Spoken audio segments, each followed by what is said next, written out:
بالله من الشيطان الرجيم بسم الله الرحمن الرحيم شهر رمضان الذي أنزل فيه القرآن هدى للناس وبينات من الهدى والفرقان. In the name of Allah, the most beneficent and merciful, we continue with our discussion on the subject of the recognition of Quran. In the last session, we were talking about the descent of Quran, the nuzul of Quran, as to what is the purpose of the descent of Quran, from where it came, from where it descended. At the end, we said that the Quran needs a munzil alayhi, which means a place of descent.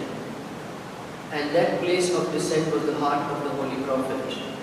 But along with that, we also need munzillah, which was who is the final addressee of the Quran. It descended on the heart of the Prophet was prepared to receive the message. But now the Quran has a final addressee who needs to be found, and who is the final addressee over here. Quran very explicitly says, Hudal Linnas, that is, the purpose of Quran is guidance to humanity. So definitely the addressee is men. Men is the addressee, which is proven from this verse very clearly over here. But unfortunately, man has been deprived from this element of Quran, which is the guidance. And the primary reason has been the same, which is our subject, which is absence of correct introduction and recognition of the Quran. As a result of this, man has been deprived from the guidance of the Holy Quran. Now, due to this, various conjectures have developed about the Quran as to who is the addressee of the Quran. Some say that it is the Prophet and the infallibles who are the addressee of the Quran. This Quran was meant for them, and then they explain certain things to them in a simplified manner, and that is what our relation should be with the Quran. We need to believe in, yes, it's a book of guidance, but only applicable to the infallibles. Infallibles, whatever, they understood everything and then they preached little to us. Whatever they preached, we should only accept that part over here. Another conjecture is that Quran is in Arabic, so it was meant for Arabs only. But since it's a divine and sacred book, we should recite it and get some sawab and have some association with this. The third conjecture is that Quran was for the generation of the Holy Prophet. It was for Ummat Rasulullah. Means Ummat, for our definition, is that time's people. It is not a book for ever. It's only for the book for that particular era over here. One more doubt about the Quran which is created is that it's a very high level book. Hence it is for scholars or intellectuals or for Islamic school or for madrasas only. And Quran also mentions the degrees of understanding in the Quran, that Mutahharun will understand, Muttaqi will understand. So since Quran is also talking about different levels of understanding, hence this book is very specific to scholars, intellectuals and hawzas, and it is not meant for ordinary persons to understand the Quran. Same thing on the same lines, another conjecture is that it is only for Mutahharun, pure beings. Only those who are pure can understand better. Then these are some of the etiquettes of the Quran which you need to prepare, develop, then you will understand and become Mutahharun. Hence, these are some of these conjectures which are developed about the addressee of the Quran. As a result of this, the actual addressee of the Quran is left out, is basically lost over here. In this phase of recognition of Quran, our aim should be develop this certainty, yaqeen, that this book is a book for entire humanity. We should develop this irrespective whether someone is kafir, whether someone is Muslim, hypocrite, believer, muttaqi, whoever it is a book of guidance for everyone. This belief we have to develop. We have to go to the level of yaqeen over here. Not just as an information that I know this is a book for mankind. No. I need to go to that level of yaqeen. And when a person goes to a level of yaqeen on something, faith on something, then only that faith becomes effective in his life. Today many things we do and many things we don't do. Though we know what is right and what is wrong. But still, we don't do many things which are right and we do many things which are wrong. Why? Because it's only to the level of information. It is not recognition which we have. It is not having faith and certainty on those things. This is the reason we end up doing those things which are harmful to us over here. Now we will present in this discussion today certain proofs from the Quran itself that who is the addressee for the Quran over here. Quran is for Alameen, as I said yesterday, Tanzeelan min Rabbil Alameen, means it is for a book from Rabbil Alameen. Allah subhanahu wa ta'ala who is sending this Quran to us is telling that I am Rabbul Alameen, and this book is from the one who owns the entire universe. Now Alameen is used in two senses in Arabic. One is it is a plural of all the words, Alameen. One is Alam and second is Alameen. Also Alameen means all the people inside the world, past, present, future. If you go by the etymology and the lexicon science of words, Alameen itself means this. Alameen is a comprehensive, is the most comprehensive expression for world, where it covers all possible worlds, all possible things inside that, and also past, present and future. It is not limited by time over here.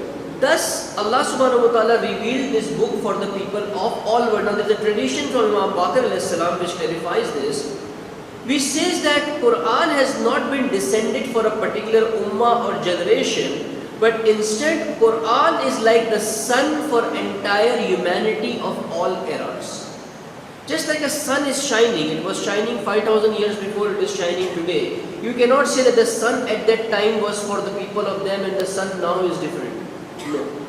Now Baqir alayhi salam is giving a very beautiful parable that the way sun is for all generations, all the worlds, all the people, Quran is like a sun which is for all generations, all people, past, present and future over here. This is not specific to a generation or a people over here. Quran also emphasizes on this fact, and coming to the ayah of Surah Baqarah which says Shahr Ramazan alladhi unzila fihi al-Quran hudan lin-nas wa bayyinatin min al-huda wal-furqan. What is the verse telling? This is the month of Ramazan in which Quran has been tanzeel, nuzul of Quran has happened. We yesterday understood what nuzul means. Was sent down as guidance to mankind. Hudan lin-nas. It was sent to mankind, nas, and with manifest proofs, وَبَيِّنَاتٍ مِنَ الْهُدَى وَالْفُرْقَانِ, with clear proofs of guidance. Not just it is just a book, but with clear proofs are present in the book that this is a book of guidance and nothing else over here. And also Furqan. Furqan means a criteria which discriminates between haqq and batil. And we'll talk more about this later on, because Furqan is the title of the Holy Quran. Okay. The Quran has referred to Linnas over here, which means the addressee of the Quran is humanity over here, which is very clear Arabic over here. Unfortunately, and the Quran has used the title Hidayat for itself. It is Hudal Linnas. Means Quran is introducing itself as a book of guidance for entire humanity. Whereas we have given different titles to the Quran. It's a book of Sawab, it's a book of Barakat, it's a book of Fal. All these things we have given the titles to the Quran. But look at what the Quran is introducing itself as. We think it's a book of Barakat, place it on the shelf and the rays of Barakat will spread inside the home and my house will become Mutabarrik. Like this is a culture, when someone gets married, you pass the bride and the bridegroom under the Quran. There is no harm, I am not criticizing it, is Quran. Whoever introduced this, if he introduced with Marifat, I think he has done a very good job. But what is being used? What is our expectation over here? Why do we do this? What is in our mind when we are doing this rasam of passing from under the Quran? Protection, yes. Barakat, protection, But this is not Quran is introducing itself. When the Quran is on shelf, it still is a book of guidance. When it is in my hand, it is a book of guidance. When it is on my head, it is a book of guidance. Ideally, what I am telling by this rasam is that these two, this boy and this girl, should spend their life under the guidance of Quran. Now they are starting a new life. It should be spent under the guidance of Quran over here. But we use it as a means of barakat. We are doing this rasam for the sake of barakat over here. We give Quran as a gift in the marriage. Best gift is Quran. For what? For barakat. It's not that we are giving a book which is going to guide this family in their future life over here. Now, there's a very dangerous verse which the Quran talks about in this context. Now, this is the verse which is very important. Again in Surah Baqarah only. إِنَّ الَّذِينَ يَكْتَمُونَ مَا أَنزَلْنَا مِنْ بَيِّنَاتِ وَالْهُدَى مِنْ بَعْدِ مَا بَيِّنَاهُ لِلنَّاسِ فِي الْكِتَابِ. Now the Quran says, we have introduced this book as a book of guidance, but if you do not consider this book as a book of guidance, then where do you stay?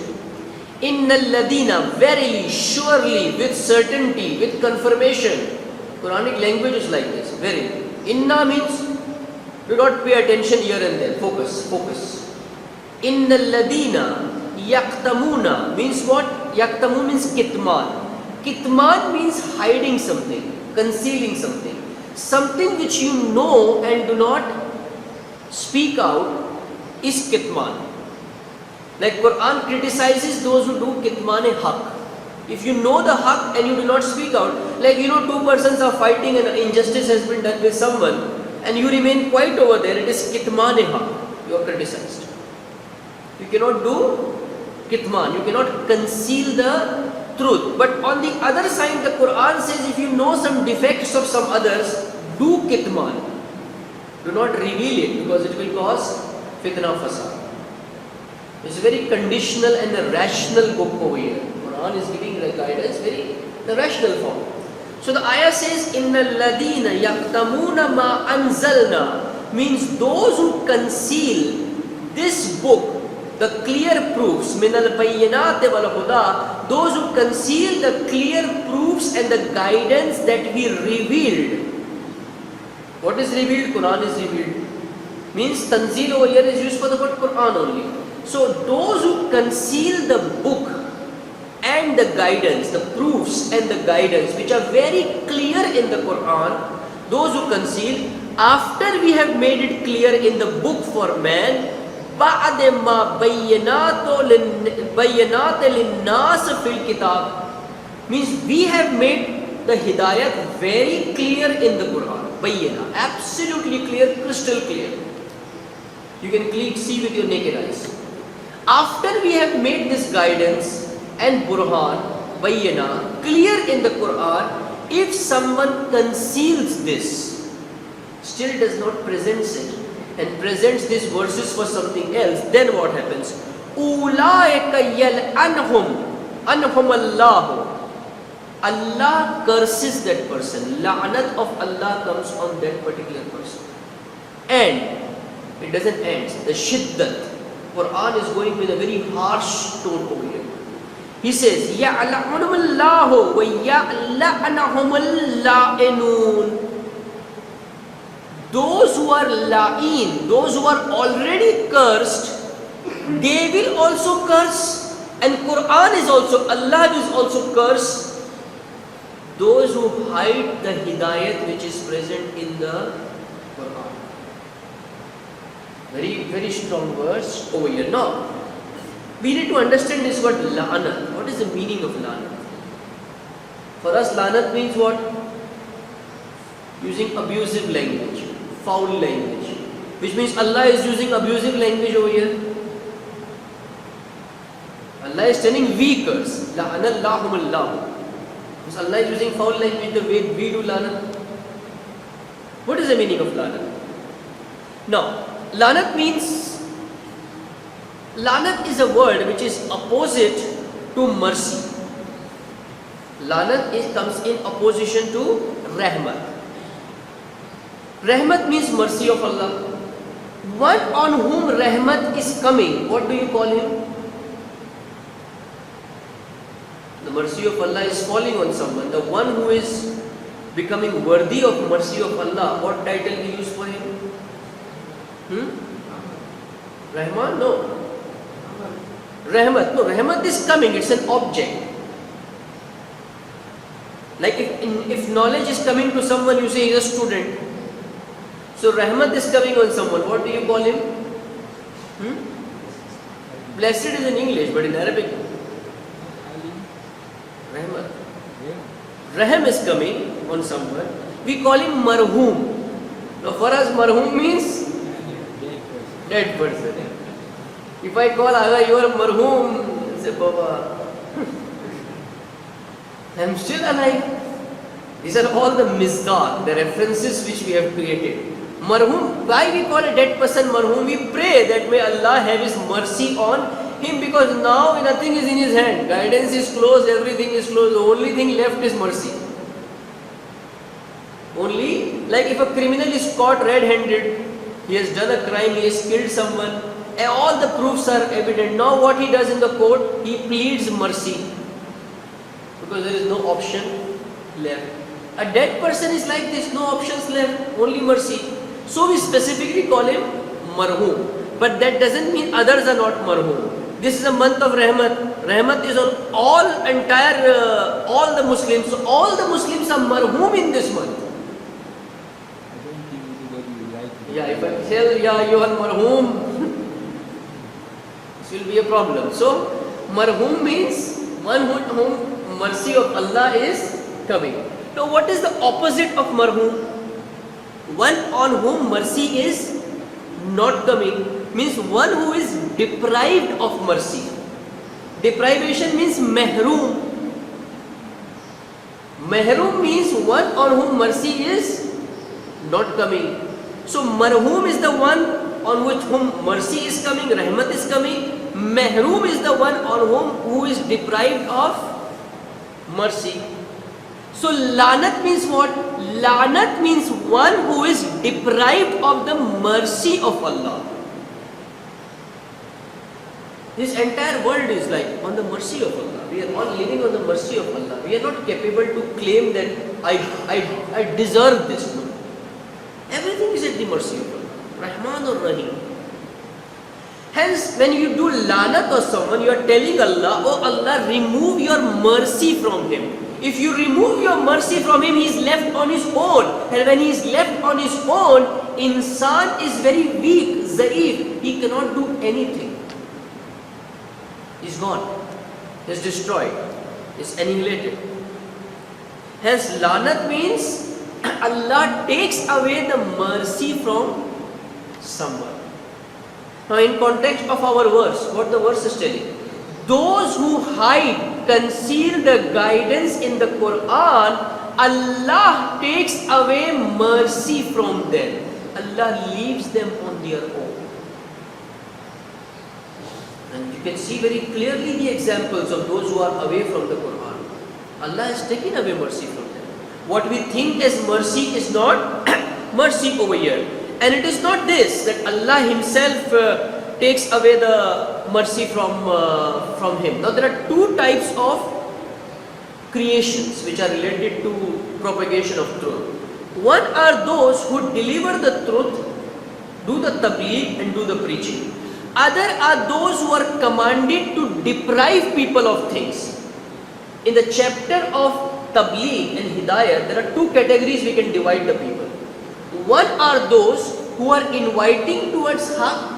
Other are those who are blocking people from going towards her. These are the la'ineen.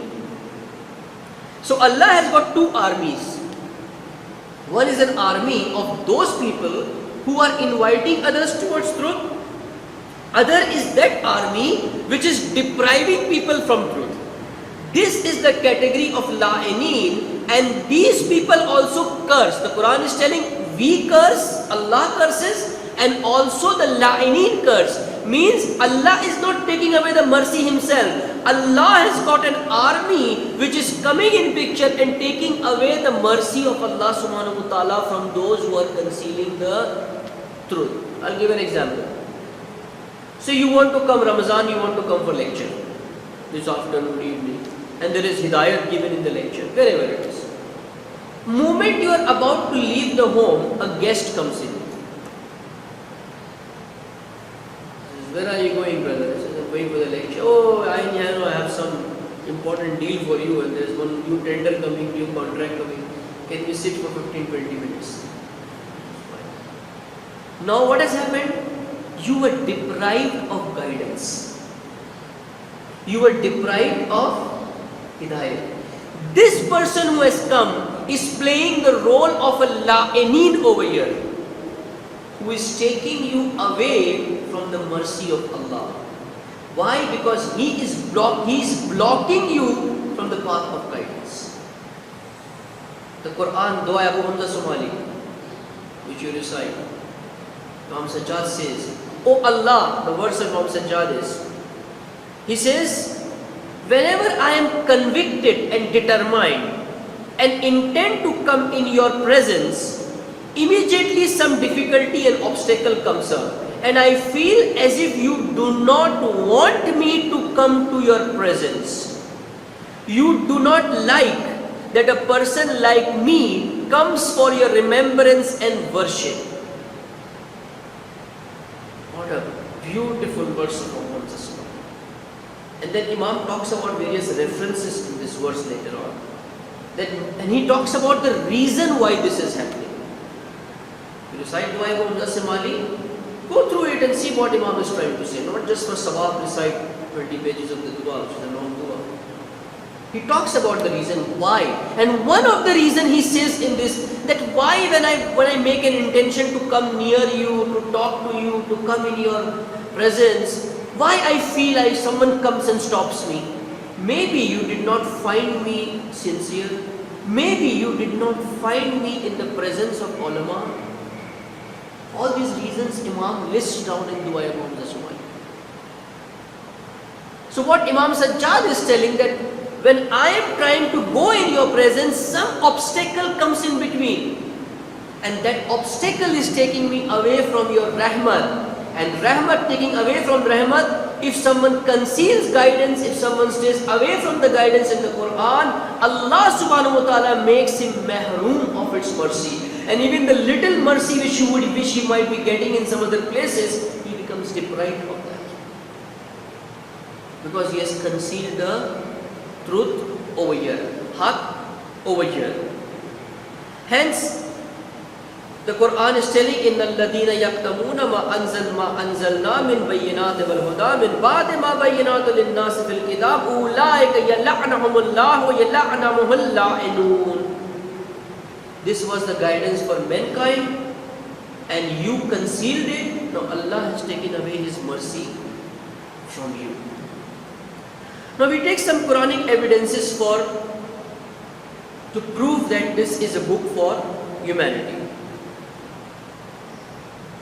In Surah Baqarah, ayah number 213, كَانَ النَّاسُ أُمَّةً وَاحِدَةً فَبَعَثَ اللَّهُ نَبِيِّينَ مُبَشِّرِينَ وَمُنذِرِينَ وَأَنزَلَ مَعَهُمُ الْكِتَابَ بِالْحَقِّ لِيَحْكُمَ بَيْنَ النَّاسِ فِيمَا اخْتَلَفُوا فِيهِ. All the people are one ummah. So Allah raised the prophets as Mubashir and Munzir and revealed with them the book with truth. People were one ummah, and then Allah sent the messengers and books. Why?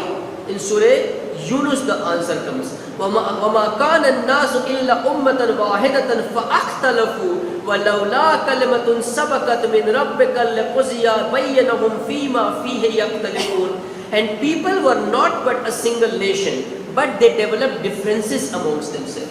Then what happened? And had not a word already gone forth from your Lord, the matter would have been decided between them in respect of that concerning in which they disagree. What the Quran is telling is that people were one ummah, dissensions and fitna and tafarqa developed amongst them, and then Allah revealed the prophets and the book to resolve these disputes. What the Quran is telling over here, that this book is also Bashir, Mubashir, Munzir, and it is meant to resolve your differences. Today, do we use the Quran to resolve our differences? No. We do not turn to the Quran to solve our problems. We try to solve our problems ourselves by using some other means. Whatever other means that we use it. We do not go to the Quran and ask a solution to the problem. Why? Because we do not consider Quran as a book of guidance. We do not have this perception. We do not have this yaqeen that this book can solve my problems. And this book is having the power to solve the problems. Hence, the Quran is telling that we have sent this book, Allah is telling, to resolve differences amongst you, and it is for وَمَا كَانَ النَّاسِ, when they were all one, it is for men over here. Now there are various verses, we'll try to go to some of them as much as time permits. In Surah Al-Imran, verse number 3. نَزَّلَ عَلَيْكَ الْكِتَابِ بِالْحَقِّ مُصَدِّقًا لِمَا بَيْنَ يَدَيْهِ وَأَنزَلَ التَّوْرَاةَ وَالْإِنْجِيلَ. Allah revealed this book with haqq, with truth, verifying that which is before it, and He revealed the Torah and Injil before, which were also a guidance for the people, and then He sent the Furqan. Means not just Quran, all the books revealed before were for guidance. This the Quran is telling that we have affirmed, testified that everything which was revealed before was for guidance. And then in Surah, and same verse number 4, it continues, Min qabla hudal linnas wa anzala al-furqan innal ladina kafaru bi ayatillahi lahum azabun shadid. And those who deny this, that this is a book of guidance, there is azabun shadid, a severe chastisement for them. Wallahu azizul intiqam. Allah is very mighty in taking revenge. In these verses, Allah says first, Nazzal, means Allah is Munazzal. 2, it says Al-Kitab, Quran is Nazil. Then it says Alayka, it was sent on the prophets. Then it says Min Qable, means books before that. Then it says Hudal Linnas, it's a guidance for mankind. Everything is crystal clear, Bayyinat, very clearly mentioned over here. Again you go to Surah Al-Imran, verse number 138. Haza bayanan linnas wa huda wa mawziyatan lil muttaqin.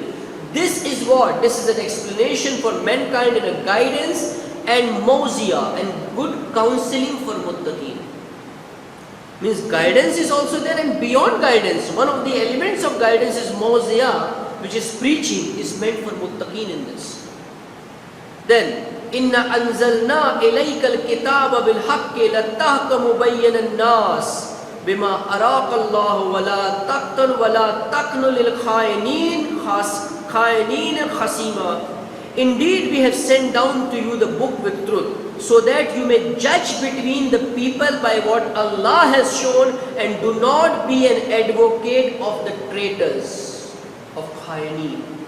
Means those who do not use this book to make judgments within their people, they are amongst traitors in the eyes of Quran.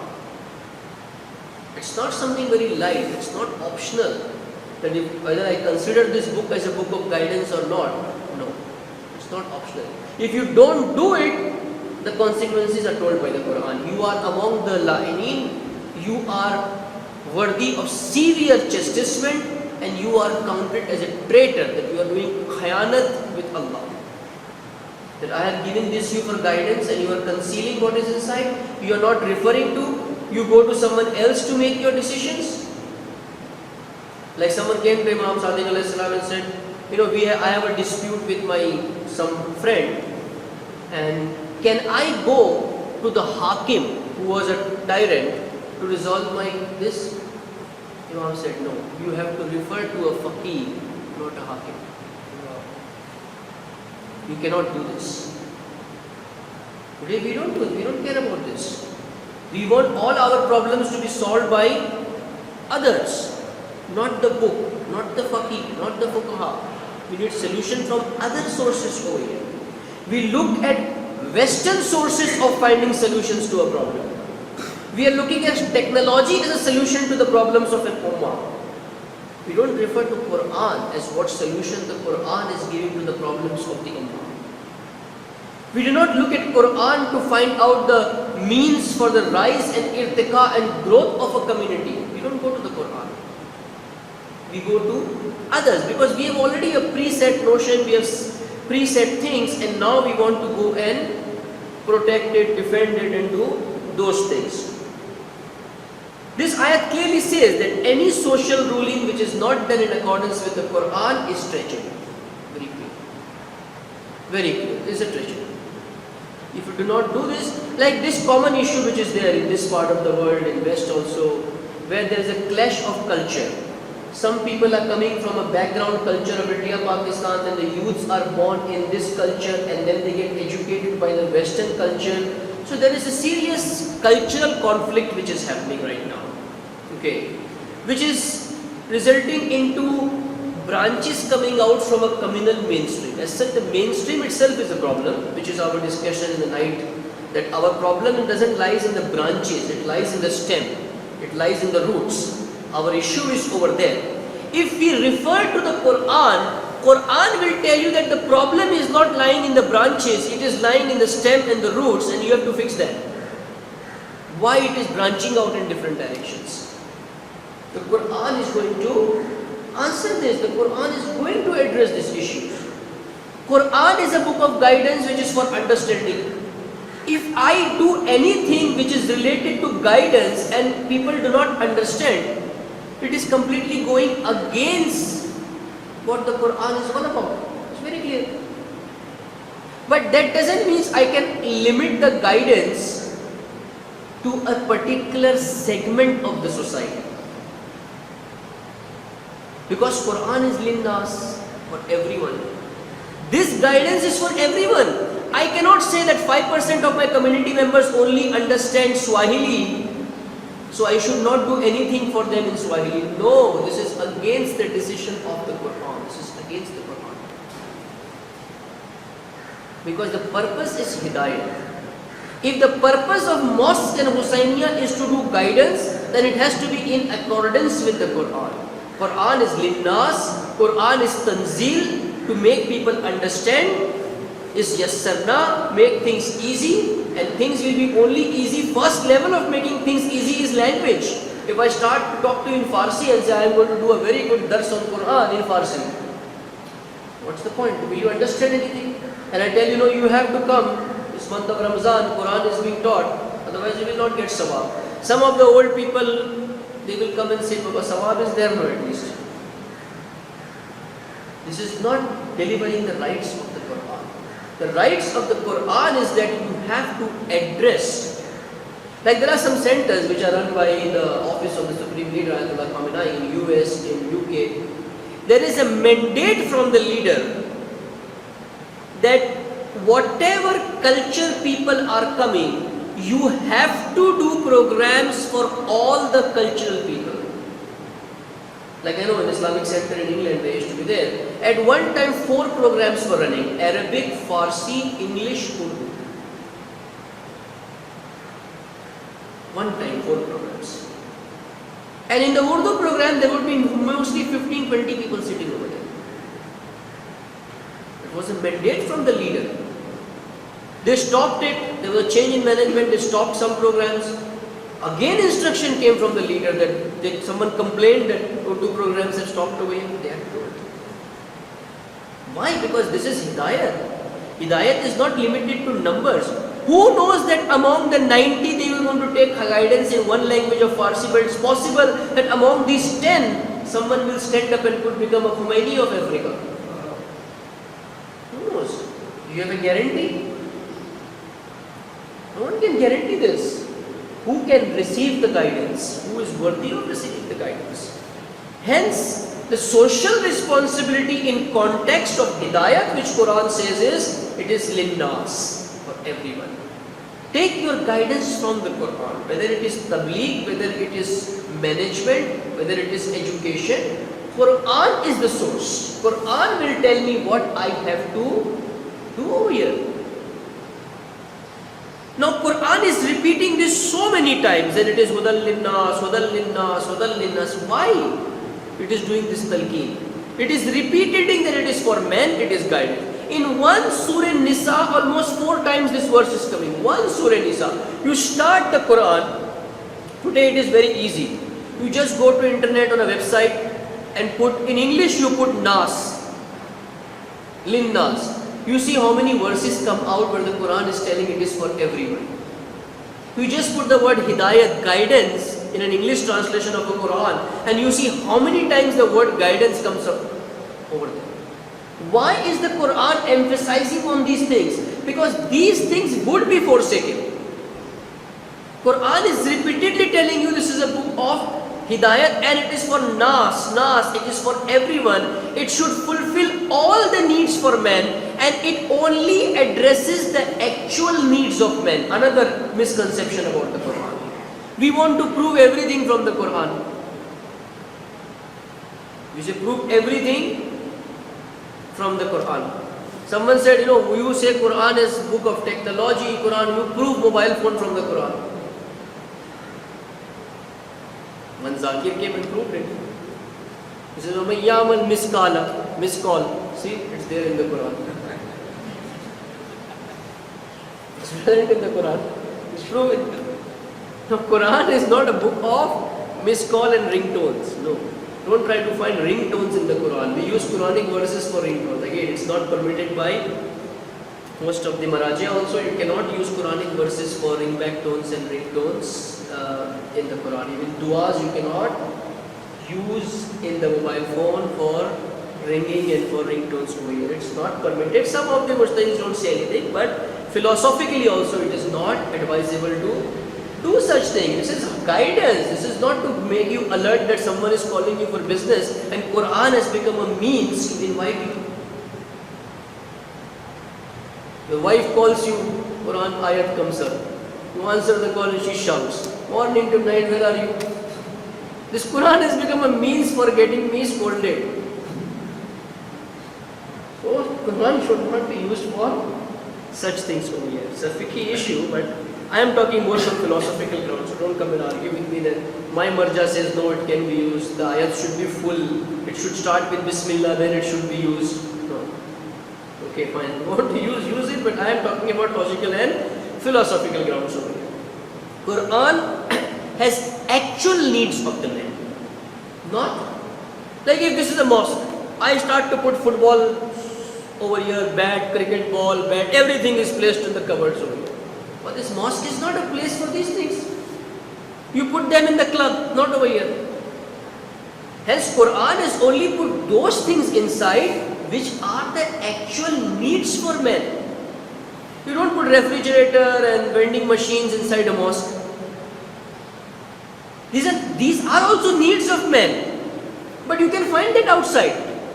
You put tasbih, you put dua, you put Quran in the mosque, because these are not available on the street in the grocery shop. You need those in the mosque. Quran has placed the actual needs of men. And when we know what are the actual needs of men, then we will be able to see that these are placed in the Quran over here. So we should not try to find cosmetic solution for making cosmetics and curing the skin and all these things from the Quran. These are not actual needs. You go and find this in pharmacies, not in the Quran over here. Hence we should know that this book is for entire race, linnas, and this is specified mostly in all the chapters over here. Surah Nisa, ayah number 4, 105, 174, all talks about these things over here. Now, another proof. Ya ayyuhan nas, qad ja'akum burhanun min rabbikum wa anzalna ilaykum nuran mubin, in Surah Nisa 174. O people, surely this has come to you manifest proof from your Lord, and we have sent to you clear light. Now the tone of this verse which is there is Ya ayyuhan nas, qad ja'akum burhanun min rabbikum. The tone is that this is your book and it has been taken away by someone. This is the tone of the Quran in this verse. Take back your book. This book was for you. Anzalna ilaykum nuran mubin. This was nur for you. This was making things apparent for you. Take it. Why have you closed the doors of your mind and placed it in other places? The Quran is giving a stern instruction with this tone. Take back the book. This is your book over here. Like it is said about the Kaaba. Ya ayyuhan nas awwal bayt wuziya lin-nas. Oh people, take back the Kaaba. It is with the infidels, it is with the mushrik. Go and take it back. And the Holy Prophet did it. He took it back from them. Same way in this verse the Quran is telling, Ya ayyuhan nas qad ja'akum burhanun min rabbikum. Take it back from where it is right now. It has to come back to its own axis. Today the Quran is captured by Qaris. Today the Quran is captured by Hafiz. Today the Quran is captured by tricksters who are playing tricks with the Quran. Today the Quran is captured by Babas who are making taweez out of the Quran. Take it back from them. It's a book of guidance. It's a book of hidayah. Take it back. Bring it back on this axis over here. This is your book. We have given this so much difficulties to the Prophet. How much the Prophet had to suffer to bring this book to you. So take it back from them. Again in Surah Yunus, Ya ayyuhan nas qad ja'akum mawzi'atan min rabbikum. This is an admonition from your Lord. Wa shifa'an lima fi sudure wa hudan wa rahmatan lil mu'minin. This is what? This is mawzi'ah. This is shifa for what? For sudur. Not this pump. Sudur is not this pump which is pumping blood. Heart doesn't mean, when Quran says qalb, this piece of flesh is not that qalb. The qalb is your soul, the ruh, which the Quran is talking about. Sudur is one of the faculties of the soul. It is a shifa for your sudur, because your sudur becomes narrow with difficulties and challenges. Quran expands it. It gives you cure to accept things. And then it is a guidance and mercy for the believers over here, for all era. Kul ya ayyuhan nas in kuntum fi shakkam min deenil mu'minin. O people, O the Prophet, say to O people, if you are in doubt as to my religion, do you doubt my religion? Allah says, the Prophet is addressing the people. Kul ya ayyuhan nas qad ja'akumul haqqu min rabbikum. If you have any doubt about my religion, then this book is haqq from your Lord. Look at this book over here. Quran is explicitly telling that this is addressed to you and not to anyone else. This book is for nas, for men over here. But if someone comes in between and hijacks it, then the Quran is instructing you to take it back from them. Bring it back on that axis over here. Hada balagun linnas. This is a proclamation for mankind. وَلَا يُنْزَرُوا بِهِلْ وَيَعْلَمُوا أَنَّمَا هُوَ إِلَّا وَاحِدًا وَلَيَذَكَّرْ أُولُو الْأَلْبَابِ. This is a proclamation for Nas, so that they may be warned and know that He is indeed one God, and those who possess intellect may take admonition. The Quran is putting a condition over here.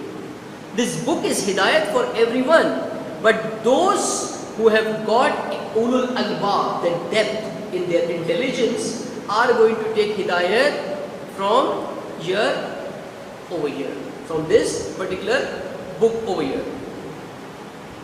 Now there are many such verses. Let me only take this is an interesting verse of Surah Nahl. I just said the translation.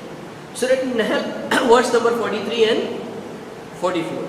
We did not send any apostles before you except as men to whom we revealed the book. Ask the people of the reminder if you do not know, and send them with manifest proofs and scriptures. We have sent down the reminder to you so that you may clarify for the people ma nuzzala ildihim wa la'allahum yatafakkarun, so that they may reflect. What the Quran is telling is that this book has been sent to Ummiyun, but why? They were illiterates. They do not understand. So it is now your duty, O Prophet, to make it, to clarify them and make them understand here. Means Quran is telling that if this book is not in a language or translation for someone to understand, someone who understands it, it becomes an obligatory duty on him to make others understand. It's a duty on him. Preaching Quran, making people understand, is a duty of a muballigh. He has to talk from the Quran. If he forsakes this, he is not delivering his duty over here. Again, this is one more beautiful verse. There are so many, I don't feel like reading anything, but we have less time.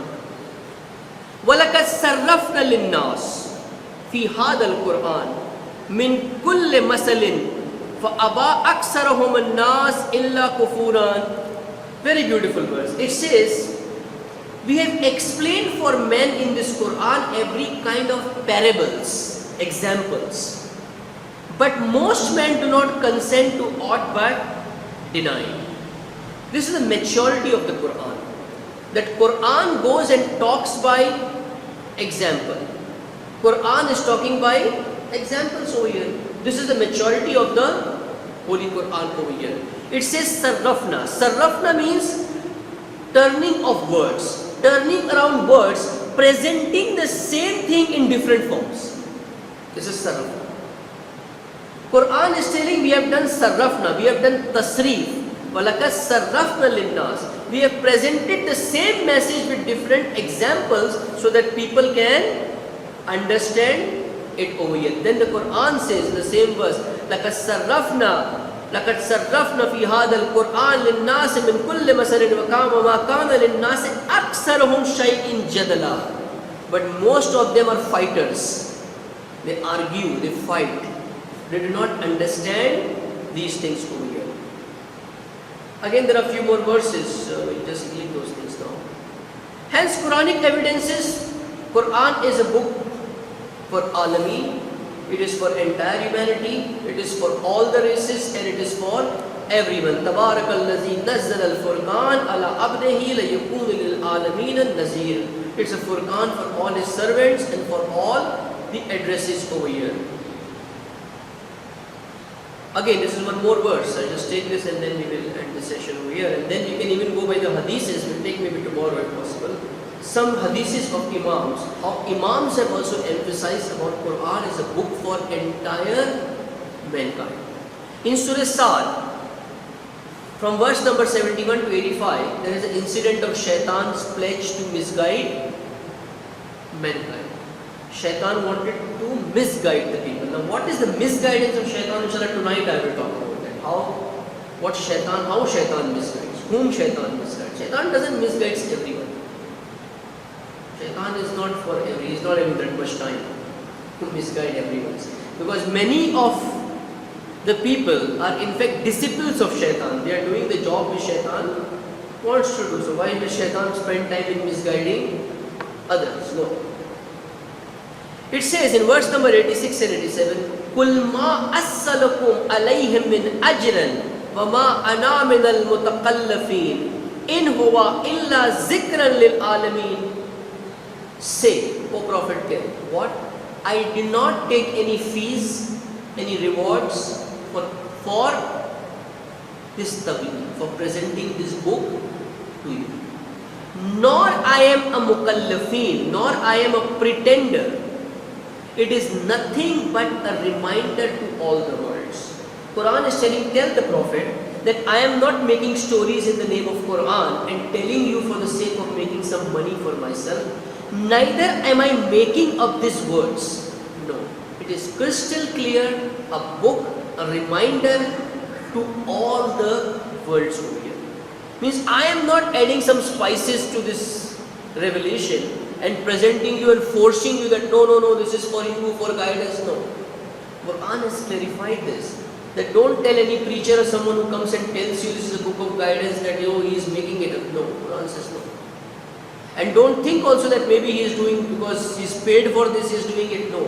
The Quran is telling, setting up a principle. قُلْ مَا أَسَّلَكُمْ عَلَيْهِ مِنْ أَجْرٍ. First thing, tell them what I am doing. This is not for money over here. I am not also a mukallaf over here. I am not doing anything for the sake of taking some remuneration over here for some packages. Again, we can look at this verse when we do the tafsir of this verse.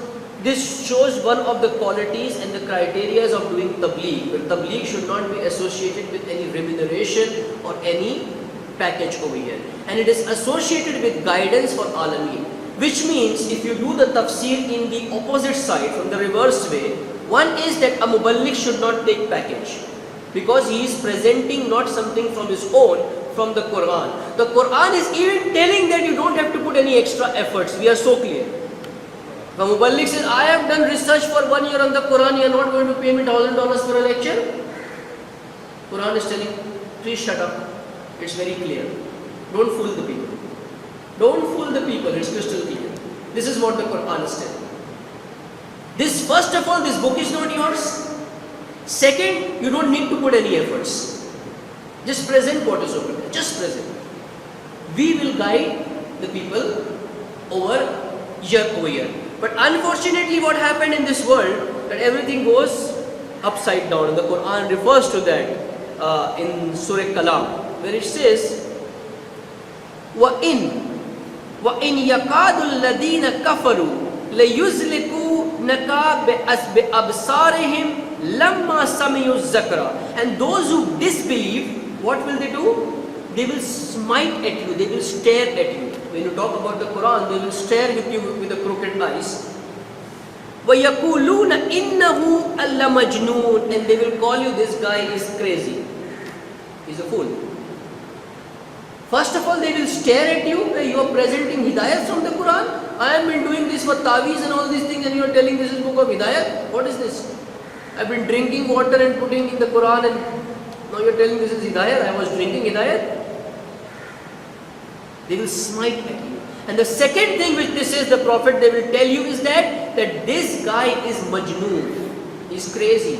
What is he talking? This is the reaction of the people which comes up when haqq is presented to them. Now this smiting is not just by eyes. It is presented in an allegorical manner.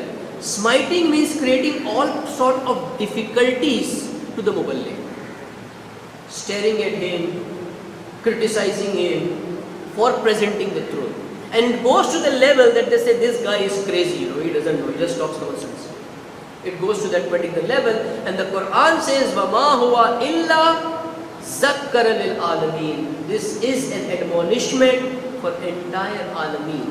So do not stare, do not smite, do not talk about, do not tell our Prophet a majnoon over here. Like if I tell Laylatul Qadr is a night of Qadr, destiny, and not the night of Qazai Umri, you say, we have been doing Qazai Umri throughout our life in this night, and you are telling this is not the night of Qazai Umri. Maulana is also sitting and doing Qazai Umri. I am surprised, how is Maulana reciting Qaza Namaz? Maulana has Qaza of 5 days in a year, which is completing in night of Laylatul Qadr. How is it possible Maulana is doing Qazai Umri? If I tell this, people will say, oh, this is Majnoon, crazy, we have been doing this is there in Mafati, you should recite 100 rakats of prayers, recite your Qaza prayers over here. All these things are the reactions. Why? Because we do not consider the book as a book of guidance over here. Now there are narrations from infallibles, so inshallah we'll take it in the next session, maybe 1 or 2 narrations, and then we go further from here. If there are any questions, we can.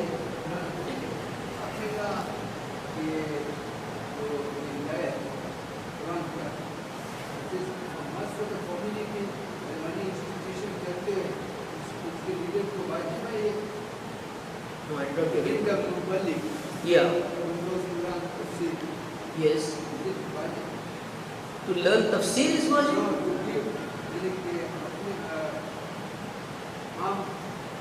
Yes, it is obligatory for the muballigh to give the guidance from the Quran.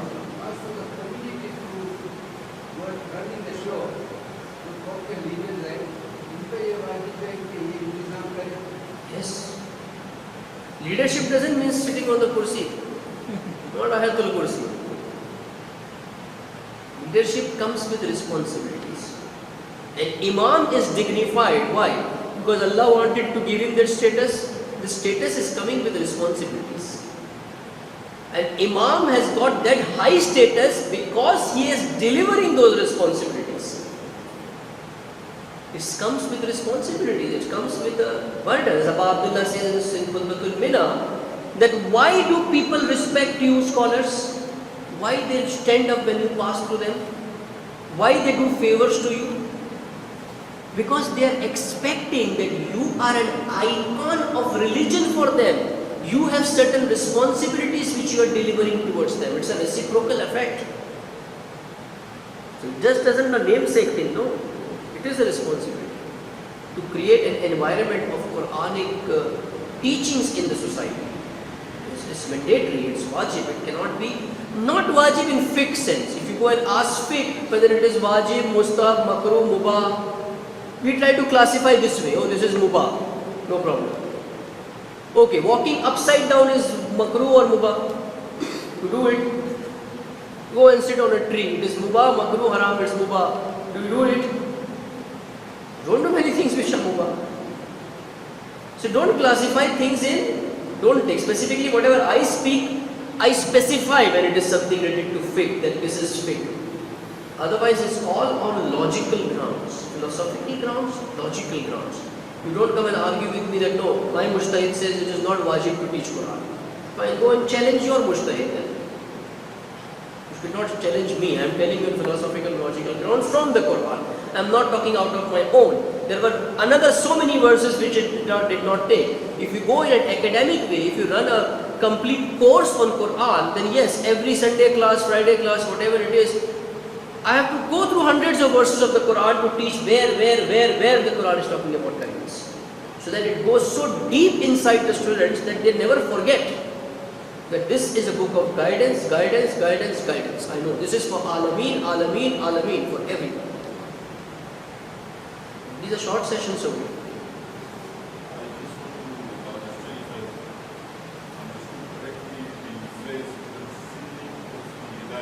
Yes. Does it mean that I have understood the hidayah? Yeah. I have understood one part of the hidayah. Yes. I am concealing it because I put some disadvantages to give this da'wah. No, that is different.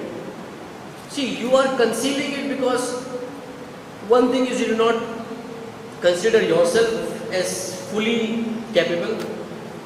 Second is you think that this is not the right time to speak about these things. That is different. That is not kitman. Kitman is I know this is the truth I have to speak. If I am still hiding it, that this is the truth which is required, I am not speaking because of personal interest or because of personal damages, that is kitman. The ulama Yahud would do this. They would not speak the truth. Because if they speak the truth, they will lose their position. They would never speak the truth. This is kitman. Like as a community, if I do not stand against the taghut and do not express also that we are against the oppression going on in the world, then this is kitman. Because I don't think it is in the interest of my community to speak, which is incorrect. It's a social problem. They who are oppressing, they are not afraid what will be the reaction. Those who have to show the reaction are afraid. This is kitman. Kitman hai. You are concealing the one kitman which the Quran is talking is to conceal this fact itself that this book is for hidayat is a kitman. I am not even presenting that this book is a book of hidayat. Like if I come over here, I know all these things that Quran is meant for this. You are doing Quran Khani, I sit in between, okay fine, recite one verse, I will also recite with you, recite Fatiha, go home. I am doing kitman over here. It is my duty to present that this book is not what you are using this for. This book is meant for this purpose. Otherwise I have concealed the truth. And I am amongst the laineen, I am amongst those who are mehroom. It is my duty, it is my religious obligation, fine. You listen it, you do not listen it, you smite at me, you call me Majnoon, whatever you do it, fine. I am prepared for that, I know what could be the consequences. It could be positive, it could be negative. But I will not do. If I don't know the consequences and I speak, well I am not doing a courageous act. Courageous act is this only, that I know the consequences, what could happen. This is what, like when I was in Dubai delivering lectures, no, there were no political lectures, it was very simple. Some of my friends came and told me that, it's very easy for them to find out what is your ideology, what is your thinking, you're a social person, you try to reform, you try to awaken. Even if you're talking about Insan Shanasi and Kainat Shanasi and self-recognition and all these subjects, these guys will not allow you, and the consequences could be very dangerous. I said, this is exactly what people in Medina and Makkah came and told Imam Hussain. But what you are telling, the consequences will be very dangerous. If there are 20 20 youths who are coming to me and telling me, we want you to talk to us, it is wajib on me to talk to them. I cannot do kitman. For the sake of my business which is there in that country, I do kitman and how? I should have that much tawakkul on Allah. I have to speak, I have to speak. If the people are coming to me, if the thirsty are coming to a well and the well says, close the lid, I will not give you water. This is zulm. This is zulm, not just an act of isolation or fine, I don't want. This is zulm operation. If I am capable of delivering something, whatever I am capable of, which is for the benefit of the masses, if I hide it, if I conceal it, it's kitman. It's obligatory for me to do this, and this is what Quran is telling. Do not hide this book as a book of guidance. First present what this Quran is, and then go inside the Quran and present the principles of the Quran.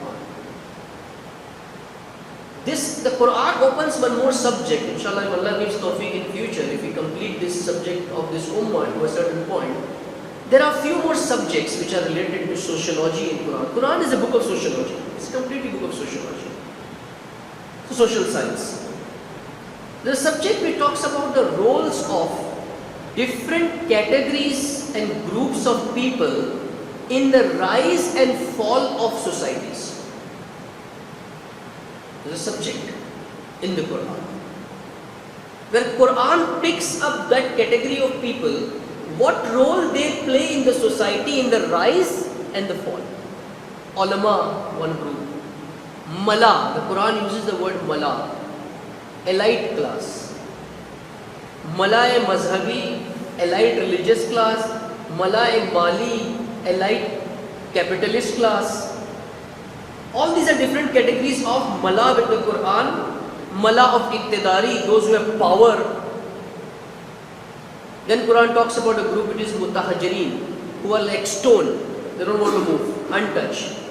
They don't want anyone to go and tell them anything. Quran talks about sufaha, the foolish people in a society, who do not understand basic things. Quran identifies them specifically.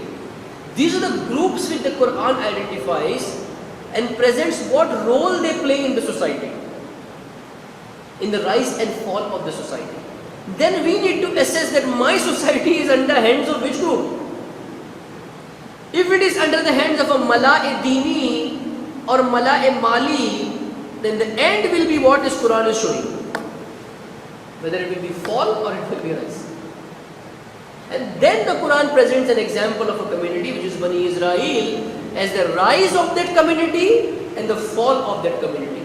7 causes for their rise and 7 causes for their fall are mentioned in the Quran. In Surah Baqarah itself it starts. And number 42 starts with sociology. Ya Bani Israel, adhkaru ni'matullah allati an'amta. Start remembering the bounties. Start remembering. And one of the bounties which the Quran mentions, which plays a critical role in the rise and fall of a community, is the book, kitab. One is leader. One is wealth, maisha, good living, comfort. One is fulfillment of your hajat, is also one of the cause for rise and fall of communities. Not just rise, fall also. All these things Quran is talking. Quran is a complete book of sociology. We can compile volumes of books on various social subjects right from the Quran itself. But unfortunately, this kitman has been done. It has been concealed. Haqq has been hidden in the Quran. We are not able to, because I said yesterday, this is the era of revival of Islam, where these things are getting presented, are getting manifested, and inshallah will open and they will find their own audience. There is no need for me to be concerned about how will I attract the audience. I don't have to play gimmicks and tricks to attract the audience. The word of Allah, Kalamul Allah, has that much power to gather His audience. It has that much attraction. When a good singer comes and sings, you see how many people come. But when Allah is speaking, people are not coming. Where is the problem? The kalam of Allah has the power. There is something else which is going wrong over here. We are not meeting the criteria. Our ears are dead. We cannot listen to it. I just need to open the ears of the heart, the ears of the mind. Once that opens up, people will come towards it. Inshallah. Any other questions? Okay, Shafi. Sorry. Yeah.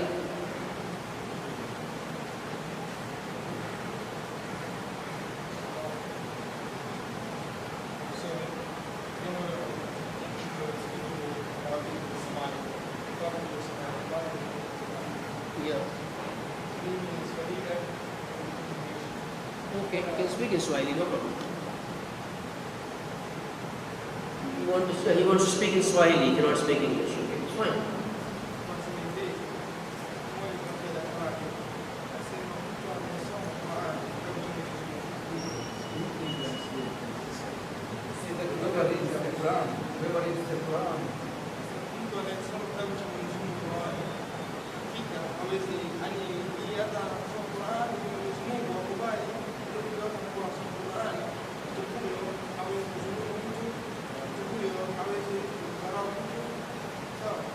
Whoever reads Quran cannot give rule to another person. Cannot? He cannot rule another person. I don't understand. So when a person who recites Quran Yeah. cannot do any injustice to Just Okay. Yeah, so what's the question? This is the question. is it going on?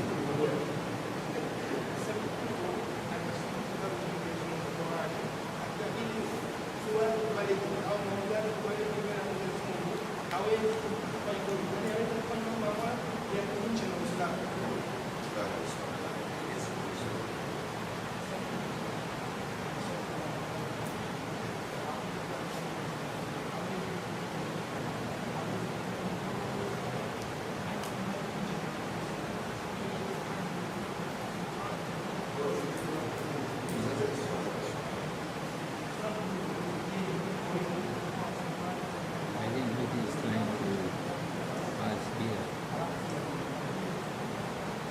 I think what he's trying to ask here is that the person who recites Quran, he cannot do any injustice to people. Up to there or whatever. I don't know what is the What's question. the point? What's the question? I'm not aware. He's asking that whoever reads the Quran Yeah. is forbidden to do anything extra. Yeah. Okay, fine.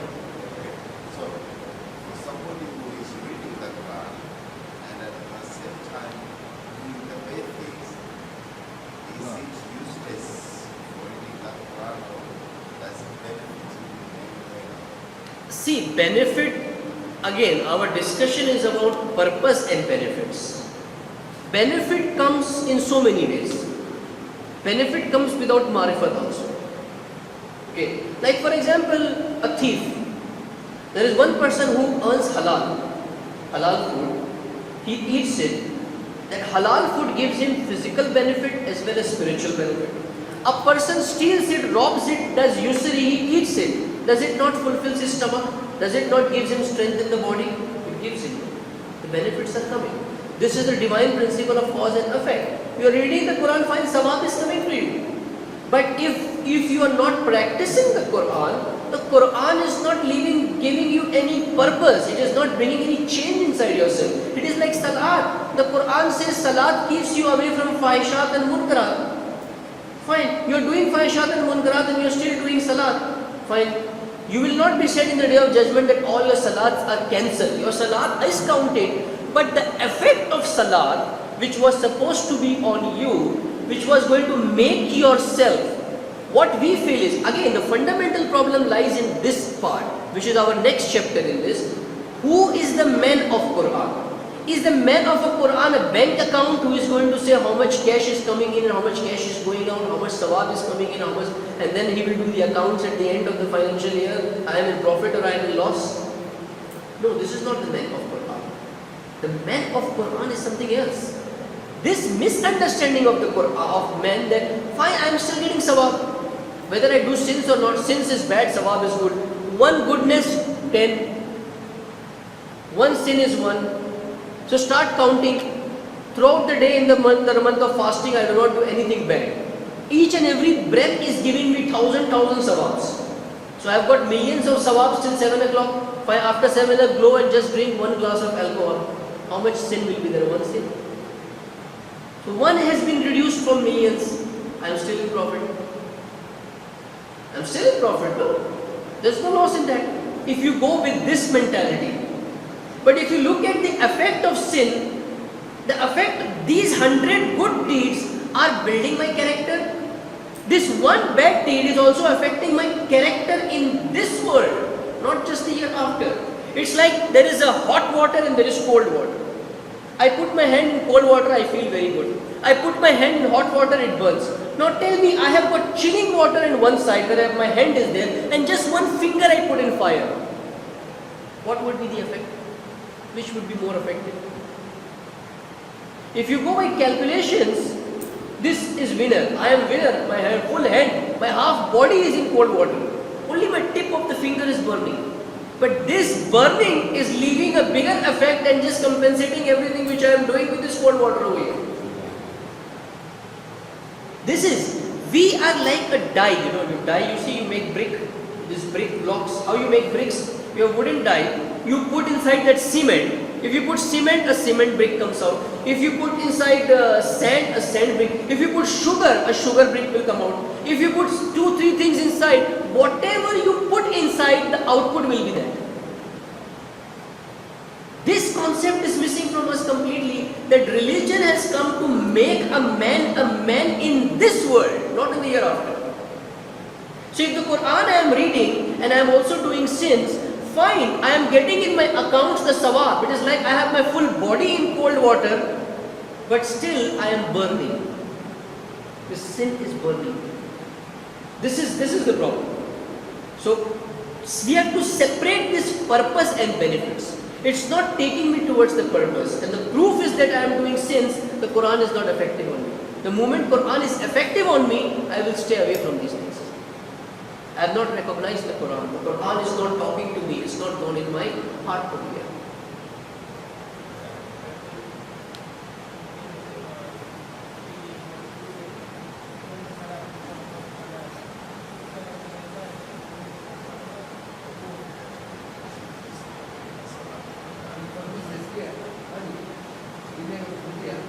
We still come to the same conclusion with what you started, that we don't recognize Quran. Yeah. I think the big problem here is unrecognized. Exactly, yes. Okay. So inshallah we'll end the session, recite salawat. We'll continue tomorrow.